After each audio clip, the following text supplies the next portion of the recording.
everybody, welcome back to my channel. It's your girl Mercy and I'm back with a very special video. So I have begun a Black Love series for the month of February because it is Black History Month and it also is the month where love is celebrated. And so I thought what better way to, honor that than to share my platform with married couples in the Black community to give their love story and their journey to marriage and finding love. So I hope you guys enjoy this series. It was very touching and encouraging to me, and I wasn't even expecting, to be so encouraged. So I know it's going to bless and encourage you. And I just want to shed light that it is possible to have a healthy and godly marriage in the Black community. And so I hope that you are encouraged by this series, and I hope you stay tuned to the end because they're going to give some really great advice to singles who are seeking marriage as well. So with that being said, I'll see you guys in the next clip. Thanks for watching. Bye. Hi everybody, welcome back to my channel. It's your girl Mercy and I'm back here with a very, very special video. As you can see, I'm here with Ashley and Michael, and today they will be telling us about their story of how God orchestrated their love and how they found each other and just their journey to marriage. Yeah. So y'all ready? Yeah, glad to be here. Yes, go ahead and introduce yourself. Tell us, what you do or whatever you want to share. So, hi, my name is Ashley, and currently I am not working, but I do work as a mental health therapist. So that is something that I do. In the times that I'm not working, we also lead our youth ministry at New Life Church of God. So, and I'm Mike. I work full time as an engineer. Yeah. Straight to the point. Right. Okay, so I just want y'all to just tell us how your love story began and what was life like before you even met each other, right up to that point. Mm-hmm. You want to start with how we met, or you want to? Okay. So we met in church. We met at New Life Church of God in The Gathering. The Gathering is like a college ministry that our church does a really good job of hosting. And how I met him, Michael did not used to be a member of New Life. I was. And so he was invited to the church, and he came out on a Wednesday night. On Wednesday nights, the Gathering was having worship and word, and this new man came walking in, and I seen him from the stage, and I peeked, because you're supposed to have your eyes closed when you're worshiping, and I just kind of peeked. I was like, who is that? Never seen him before.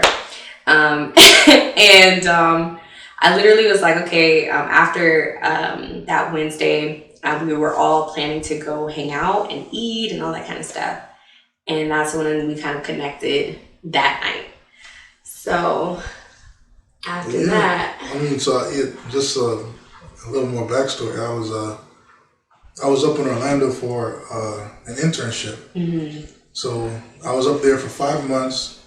And towards the later end of the internship, I got invited from somebody at work that I met. I got invited to go to the Wednesday night service, and that was just I would say that was just it was a nice experience, and then I think that same night, a bunch of the people from college students went to Bahama Breeze. Yes, we did. We went to go eat. Yeah. Mm-hmm. And so he's new, so he was like, oh, so where are we about to eat at? So we all decided that we were going to go to Bahama Breeze. So we go to Bahama Breeze, and Michael was the only guy that came with all the ladies. So at the time, our college ministry, there you were. The college, you were. Yes. These are the facts. I have record. And so literally, he was the only guy that came out with us. And at the time, the college ministry was booming with tons of women. We didn't really have a lot of men in the college ministry, there was just a lot more women than there were men at the time. And so Michael didn't shy away. He just was like, okay, we're going to eat. Let's all go to eat. He didn't think anything of it. And one of the things that I had noticed right away, he held the door for like all the ladies. I was like, gentleman. Okay. Check. Okay, number one, gentleman. Loves God. You know, I had my little list, you know, checking it twice. And so I was keeping like little mental tabs of everything he was doing. He didn't know. I knew. And my friends knew. But some kind of way, I know how. We ended up sitting next to each other at Bahama Breeze. So we sit next to each other at Bahama Breeze, and, you know, another friend of ours, she kicked over her purse, knowing that I'm too short to pick it up off the ground. And I had to like lean on him to like get it. So now I'm like touching on the man's arm at Bahama Breeze. I'm embarrassed because I'm really short. He's like, all right, you know, I got it. No worries, you know, and picked up the check. Okay, mental note, he's a gentleman. And then that same night, we were kind of just talking about just kind of like where we were in life, and just kind of, we started talking about actually homes. And at the time, I was in the process of just kind of getting more information about buying a new home and being a homeowner. And he was like, oh, you know, chimed in. He was like, oh, that's so cool. He was like, what are you thinking about getting? And he was like, and I told him a townhouse. And he was like, oh, no, that makes a lot of sense. Getting a townhouse, you would get that first. And then as your family grows, you would go and get your home. And I was like, check. I'm just making all these little checks in my head. Yeah, that was another one of my kind of like ideas and kind of what I wanted to do. Like, I wanted my first home to be like a townhome, you know, and just, and you know, once, you know, the family grows and everything, you get the home that you kind of, you know, want, you know, for the family kind of thing. So, well, that's crazy how we both had that same kind of already aligned. Yeah. God knew, okay?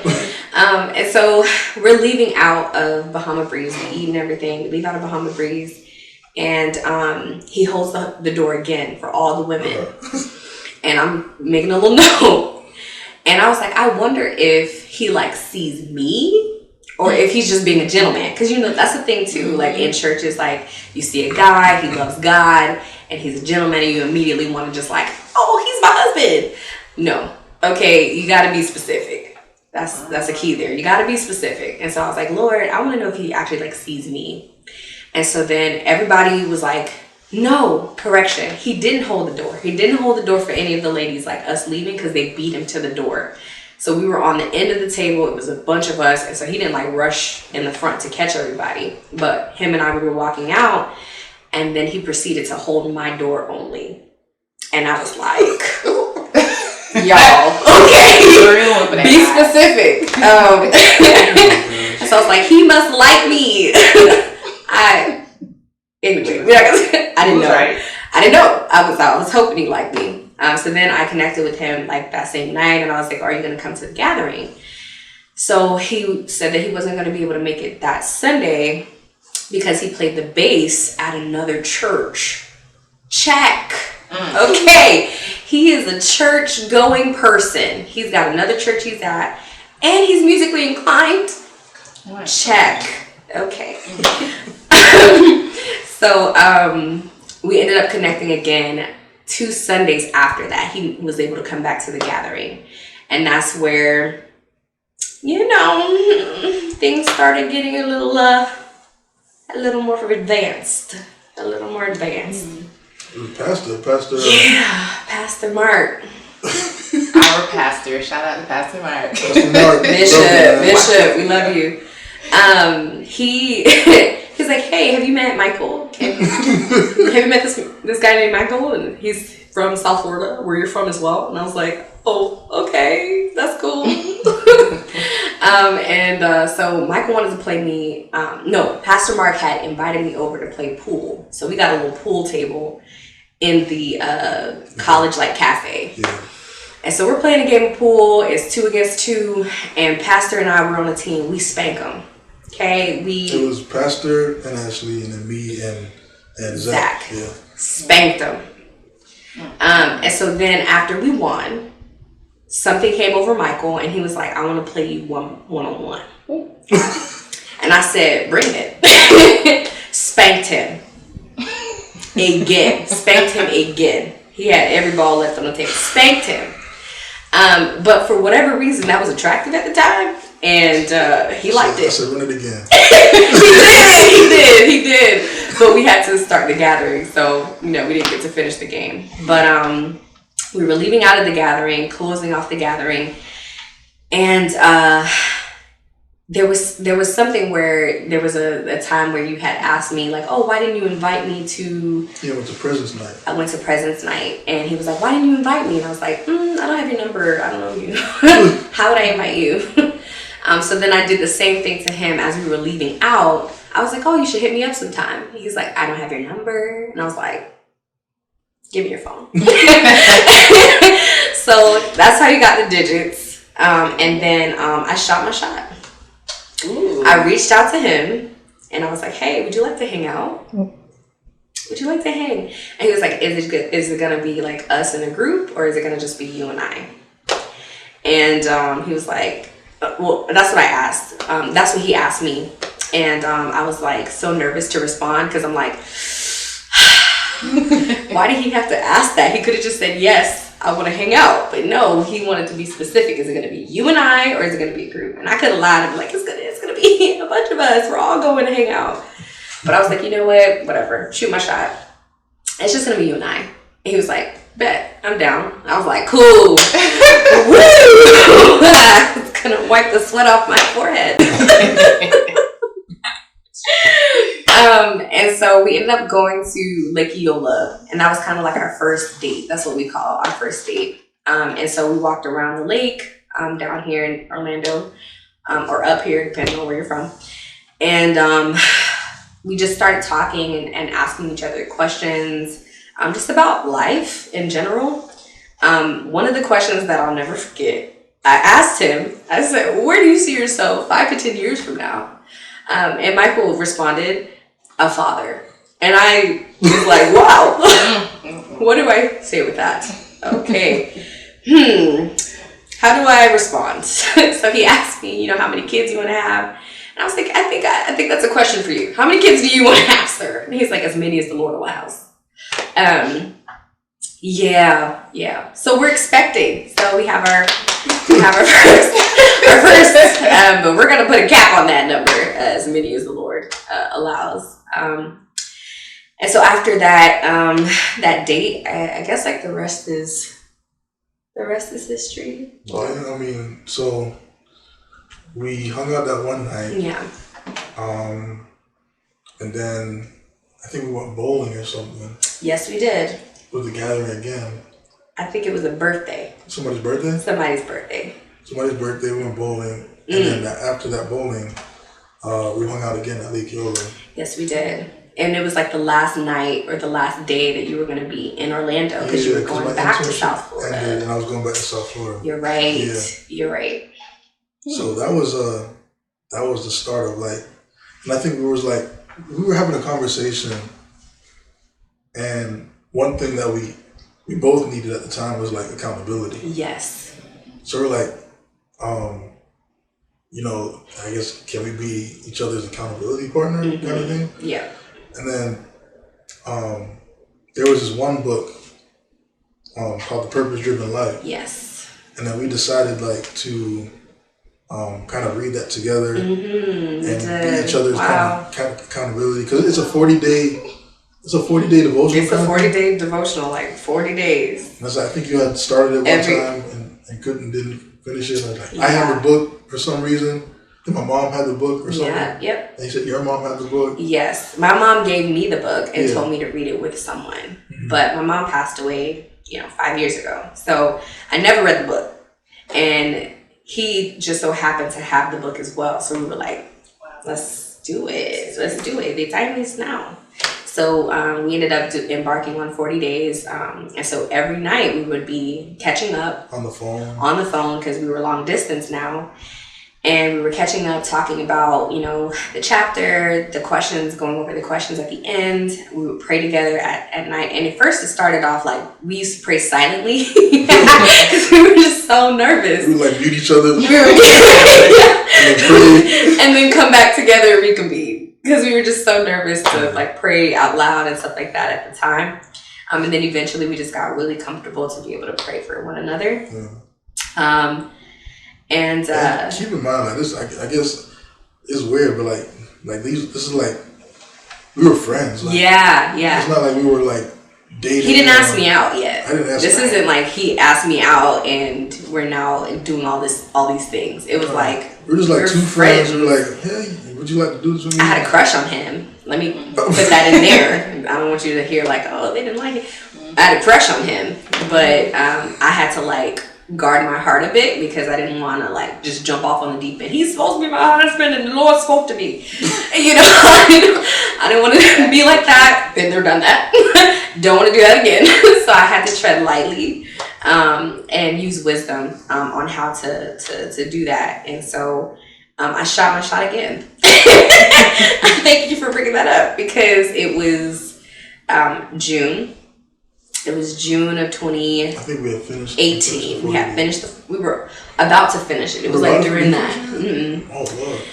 And I just was like, I don't know if this guy likes me. Like he's doing all of the things that I want my husband to do for me. He's praying for me. He's covering me. We're having discussions about the Lord. He encourages me. He's funny. He's musically inclined. He's hitting all these. He's tick, tick, tick, tick, tick. He was having trouble with like money and stuff. Yeah, and he was like, yeah, let's sit down and talk about finances. Put your wants and your needs on a sheet of paper. Like he had like just doing stuff. Okay, I was just mesmerized by this man, and so I was like, okay, my heart is starting to flutter now. Like I feel it beating. Like when we get on the phone, like I'm really, really digging this guy. And so I was like, okay, I have a question that I need to ask you. And I know we're going to do our 40-day devotion. And I was like, if I don't ask you at the end, and I told him, I said, remind me. Why did I say that? Because I was so scared. And he reminded me because I purposefully didn't ask. And he reminded me. And I was like, so in no way, shape, or form am I saying that we need to date right now. But I just want to know if you are interested in me or not. And I just left it like that. I was like, okay. Just had to get it off your chest. I just had to get it out. I had to get it out. And Michael was like, he was really honest. He was like,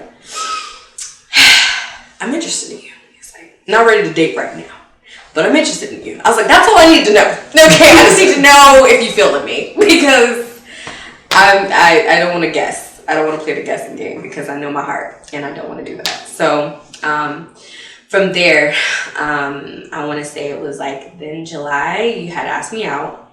And the way you asked me out was like, this isn't a proposal yet, but I wanted to know if you'd like to be my girlfriend. So by the time we were like dating, we had already knew that the next step was going to be marriage. Like it wasn't like we were going to date and then break up and then find somebody else. It was like, if I'm dating someone and I choose to date this person, I'm dating with the intent to marry them. I always had like I never really dated anyone because of that reason. Because I was like, if I wanted to date someone, it's like I had to see them as like my wife, or I had to see them as the person I wanted to marry, and like, she was the first one I actually ever saw that kind of thing with, and it was like, man, just the way it was just too easy. It was just too easy, and I was like, it's not got to be nothing but God, because like, just seeing how easy it was to just talk and open up and just being there for each other kind of thing. It was like, yeah, man. Don't make me cry. So, I made the decision to just ask her out. But I honestly did see her as a wife before I asked her out. That's so powerful. That's big. So what was the timeline from when you asked if he was interested in you to him asking you to be his girlfriend? June was like a family reunion. About a month. It was a month. Okay. And so then July, Hmm. he had asked me out. That's good. And, kudos to you for being honest, and saying, I am interested in you, but I'm not ready to date right now. I feel like a lot of people struggle saying that. Mm-hmm. And it's like, if they're not ready right now, they feel like they can't move forward at all. Right. And I love that y'all have that friendship established as a foundation. Thank you. That is so beautiful. And I want you, Mike, to speak to the preparation that you took on your behalf as you were, you said you weren't ready at that moment, but how did you make the steps to get ready so that she could be your girlfriend and soon to be your wife? Man, so 2018 was a crazy year for me as far as that's the year that I decided to rededicate my life to Christ. Because before 2018, college, high school, I was, I was in church. I was going to church every Sunday, but I never really had a relationship with God.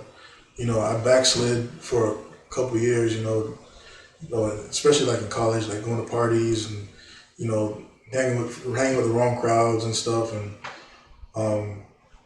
but it was when I came up to Orlando for that internship, just seeing, people my age, worshiping God.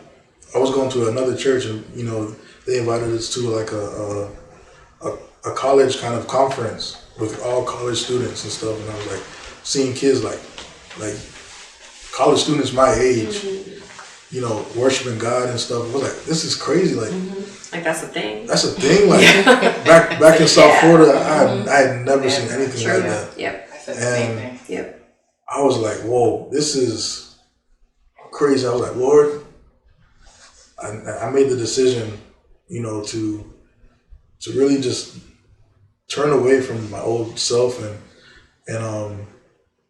give my life to God fully, and it honestly is so that year was like a year of just transformation and just seeking God in a whole new way. So I mean, just following up from even when we were meeting, just though that kind of cultivation that I was kind of building, seeking God and stuff. I don't know. It seemed just very I think that's the answer to your question as far as what prepared. I think the preparation started once I gave my life, to Christ,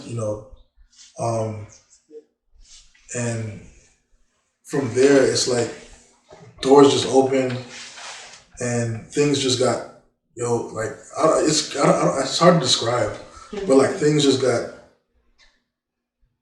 were put together and just things were just smooth kind of thing, It just fell into place. And that's my answer to that question. That's so good. That's that divine alignment. Yeah. Okay, so walk us through now your boyfriend and girlfriend. This is July 2018? Yes, July 2018. Okay. Yes. So walk us through the dating. How did that go? How did you guys date? That challenges and definitely. You heard the deep breath. You heard the deep breath. So we definitely slipped up. So we were trying to wait until marriage to have, sexy time. And we did not wait. And that added element into our dating changed a lot. And we felt it. We felt it. We started off real good. Yes. Foundationally, we had set the precedent of we want this to be a godly relationship. But then sin. Flesh. Creeped in.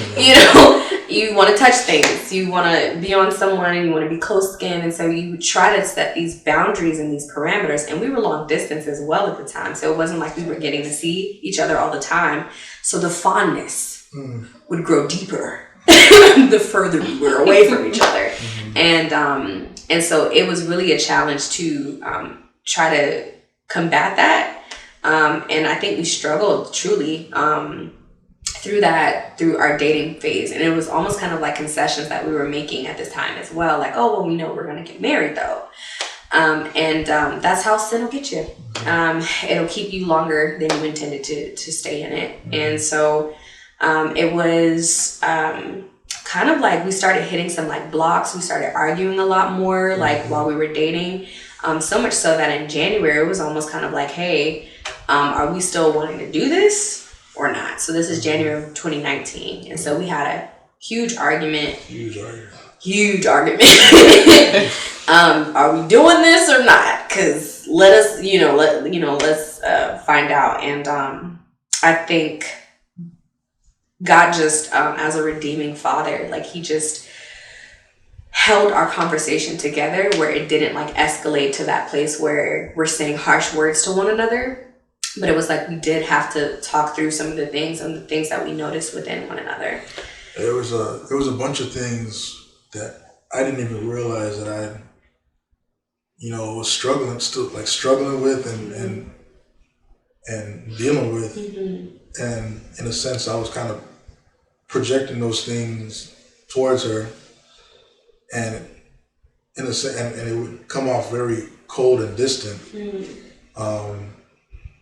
And with that cold and distance, I was coming out very just standoffish, which would trigger something in me where I struggled with like trust issues from past relationships of being burned before. And so then that would trigger this kind of emotional state where I'm like, are you doing this or are you doing that? And all this kind of stuff where in the beginning we didn't really have that because it was so transparent and open. But when we allowed sin to enter in, all of these other kind of questions, even about like me knowing that God said that he's my husband, was being put into question. So yeah. It was really just, having that conversation, which we started out as friends, doing that. Yeah. But like once sin kind of creeps in, it wants to have you isolate. Yeah. And that isolation, kind of, it brings forth like it makes it's like you get secretive. Yeah. And you do. It's a rocky foundation and not a solid foundation that you want to be on, because like you were speaking so openly before, and now because you're struggling with your own insecurities and sin. Whereas you can just talk about it like as you've done before, and have that person kind of speak to those things, and heal, and kind of just bring opportunity to heal from that. From healing, to heal, So that was that night. It took a lot of work. Yeah, man, we talked a long time. Talked all night. All night long. Till like we actually fought through it and talked through like what was going on. Right. And tears were shed. Yeah. From both parties. Yeah. But honestly, that was a pivotal moment for me because it was another level of healing that I needed.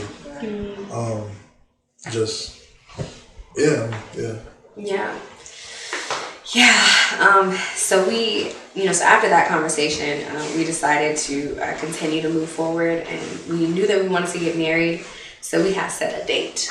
So he was like, all right, because we wilding out here. We need to set a date.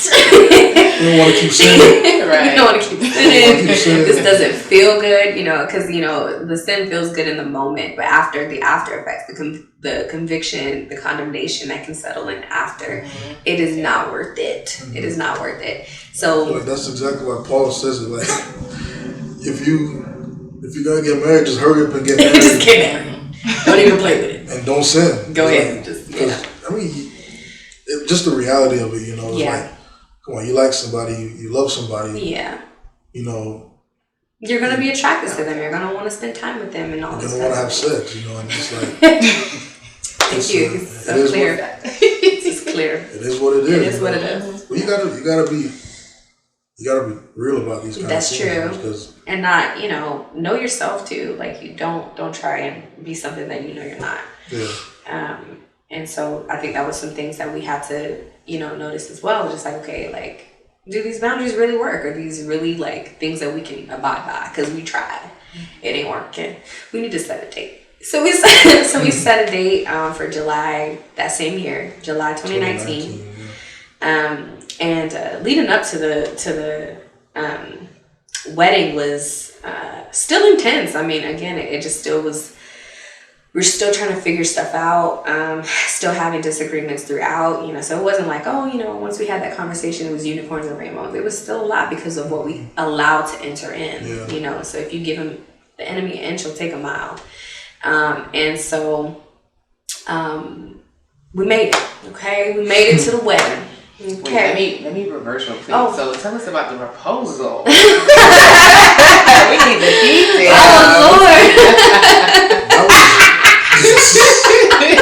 Oh Lord. That was funny. That was really funny. I was Do tell. Man, like I don't even know how to start. All right, so basically I came up to Orlando. We had a conversation. Yes. When was like, what month? Man, this got to be like February, March or something. Yeah. Okay. So I was asking her, like, would you like to go look for rings together or something like that, just to see what she liked, kind of thing. And we went to K Jewelers, and for some reason, the lady convinced me that hey. I can get this thing on the side for you, and she's not gonna know. And I was such like. All right, we're not gonna get into that. But you can, because it's hilarious. It was like crazy. I don't know how this lady convinced him to buy it while I was in the store. Like I wouldn't know. And I played it off, ladies. Okay, I played it off. I was so convinced. Like, oh yeah. She didn't see the ring. She didn't see that I got it. Okay, we came into the car after and all. The ring was in his right pocket. Sticking out my pocket like that. Wow, it was right there. I'm legally blind. I cannot see. And I was literally just acting as if I didn't know that he got the ring. So I knew he got the ring. But so now I'm waiting for him to pop the question because I'm like, I know he's got the ring. So it's February. February go by. March come. March go by. I know we set a date. Like the date is set for July. I'm like, so is this man ask me? Or are we gonna have to move the date? Like, what are we doing? Because we got a plan for the wedding. Yeah, I was so nervous. I don't know how I'm gonna do this. I don't know. I had ideas. I was like, I don't know what, but I knew. So what I ended up doing. So I think it was my birthday. It was in April. Yes. So I gotta backtrack because he almost proposed. So this isn't funny, but it's funny now. So my aunt passed away, and he was feeling so inspired. I don't know why, but he was about to propose that same night, and I was like, "You better not pull out that ring. You better not pull out that ring, Michael. I know you're feeling all the feels right now. You see me cry with my family. It's just the moment. It's the moment now." Don't do it. Put it back. Put it back. So he didn't, thank God. And so then fast forward to your birthday. Hey man, it was a struggle. I mean, I was nervous. That's all I can say. I was like, I don't know what to do. Tears. But so I ended up. So I think it was the same weekend as my birthday or something. Yes. So I took her to the beach. Yes. And the whole idea was to have like a little picnic on the beach. So we're gonna have a little picnic on the beach. I had my little portable speaker. It's April. Let me just paint the picture. It's April. And this is probably like the only time of year where Florida gets a little cold. So we go to the beach. It's like a storm outside. The whole storm outside. Sand is blowing up. Blowing in the face. It's so windy. And there's a little rain on it too. There was. It was raining. But we committed. We were. we were committed. You know, The date had been set. We was gonna get this proposal. So I got my little portable speaker, got my picnic basket, went to a little picnic table. You know, a little what's the thing called? Those little Hudson pavilions. Little pavilion. Yeah. You know, I played a favorite song. Mm-hmm. And got on my knee and proposed. He sure did. Proposed in the wind. Sure did. Love it. Sure Yeah, did. I was. It ended up being a beautiful night. It was. It was a really nice But night. definitely didn't go as planned. Yeah. But yeah. But you made it. we made it. Yes. So not the best. Not the The best. best proposal But it's story, memorable. but it's definitely something that we will never forget. And it was specific to me because I love the beach, I love the water, and we were back in South Florida, so like where we're both from. So it was really thoughtful because just the beach and like for me, it was a really important spot because that's where my mom and I used to take walks all the time. So we went to that same beach. So it was really special. So he did a great job. Yes. Did a great job. So fast forward now, you're married. How was the wedding day smooth for y'all? Like I feel Was like the wedding day smooth? That's a good question. No, I don't think it was. it was not. for you either. I thought it was easy for grooms. I think it was a lot more smoother for me than for them. Yeah. Wow. I'm not gonna go into all Yeah, the I'm not even details, gonna get into that. but it was. Granted, it was from April to July. So that same July, we were getting married. So from April, May, June, July, 3 months to plan a wedding for 175 people. We almost died. It was stressful. We almost died. Hair almost fell out. It was stressful. But we got married. We got married. We said I do. We said I do. And yeah. And now we're 3 years going on 4 years. Wow. It's 2023. I know. That's amazing. So how has it been like? How's marriage been? Yes. So I guess for just continuing to be transparent, first year was hard. First year was really hard. I was starting my program as a marriage and family therapist, and so I had to stop working. So finances got real specific. Was that SCU? Yes, the SCU. Yeah. And so I had to do my 2-year program. So during that program, I wasn't working. I was working as an intern, as a therapist, but interns don't get paid. So I was working for free. And so that was a huge stressor for us, was like our finances. And so we really wanted to make sure. Yes, because he's okay, let me specify. For me, finances was a big stressor for me because I had been very, like our backgrounds are very different. And so for me, I moved out when I was 18 and I had been working from 18 on to 20, 23, whatever, when I met him. So when I met him, I had a full-time job and all this kind of stuff. And then I was being thrusted into this program where I had to like let all of that go, and all of that quote unquote independence had to leave. And I was like, I know one type of Ashley. I know this version. I don't know an Ashley who has to be dependent on a man financially. I didn't know what that looked like. I didn't know what that felt like. What did that mean for wifely duties? I'm putting quotes on all of these things because I was struggling. I was like, I'm not a cooker. I'm not a strong cooker. I can clean, but I'm not an avid cooker. Don't really like to do that kind of stuff. So I was feeling like I was failing in a lot of areas that were assigned to me. These like duties that I had just in the back of my own mind. Never anything that he pressured me to do. It was just more of like unspoken things that I knew that I should have been doing. And so I felt like I should have been doing. And so that's where a lot of the stress for me came. And then I began to project that onto him as if it was coming from him, when it wasn't. It was something that it was really me internalizing a lot and not really talking about it openly. So that first year was hard.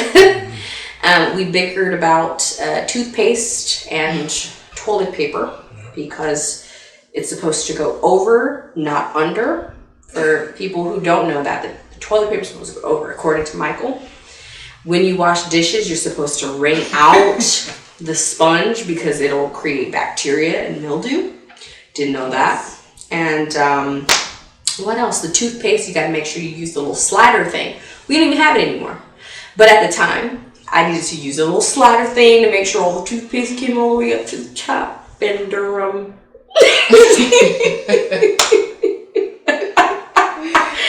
I had to. It'd be the little things. But by year 2, we started kind of finding some footing. We didn't feel like we were out here flailing anymore. I think year 1, we were just like, oh, what are we doing? We don't know. Okay, godly marriage. What does that look like? Can we use our parents as an example? No. Okay. So what do we do next? And so then year 2, we started finding our footing. A marriage ministry started to kick off at our church. And so then now we have other couples, because I think 2019 there was like 5 other couples that got married. So it was like boom. Yeah. At the church. They married, we married, they're married. Okay, so now we have a group of people that are in the same boat. So we're all flailing together. This is great. So now we can talk about what's happening, what's going on, and how we move forward to create a godly marriage. So thank God for community. so now year 3 was it year 3 that we were able to buy our house, or was it year 2? 2. Yeah, I feel like y'all waited a while for the house to be done. So Yeah, we did. Yeah. So that's a whole nother whole story of how. Oh, yeah, that's we'll do a part 2. Yeah. the same home that we were talking about, like a townhome, and it being a new build when we were friends and dating, is the home that we currently live in right now. So that's like a whole like testimony in itself. Mind blown. Like God just exceeded our expectations. Mortgage is just well under what it needs to be. Interest rate is exactly where it needs to be in this crazy market. Right before the crazy COVID market. God literally just lined it up. So yeah, raises were coming at his job and bonuses and all kinds of stuff. So God just literally provided for us to get the home. But yeah, so, and now in year 3, like I said before earlier, we're expecting our first child. It's a beautiful baby girl. And so we're super excited for this next season that we're getting ready to walk into as parents now. Whoa, as parents. Oh my goodness. Wow. I feel like 5 years. Where you see yourself 5 to 10 years. A father. Fulfilled. He's spoken into existence. It's crazy. Wow. Wow, that is amazing. Y'all's story is so inspiring, and I'm just touched right now. So thank you so much for being here. Glory to God. Thank you for sharing your story with us and my platform. Yeah. And I just want to ask if there's any closing thoughts, like if you want to speak to the single people who are out there striving for marriage, or for those who are married and who are seeking just wisdom. Like, what do you have? Any advice? There was something that we like a revelation that kind of came to us last week during our fast regarding dating. Like, what was it again? It was like, you gotta jog my memory. Pregnancy brain. So it was along the lines of you're going through cycles of dating, but each person that you date, they deserve a clean slate. Wow. Yeah. So how many clean slates are you willing to give?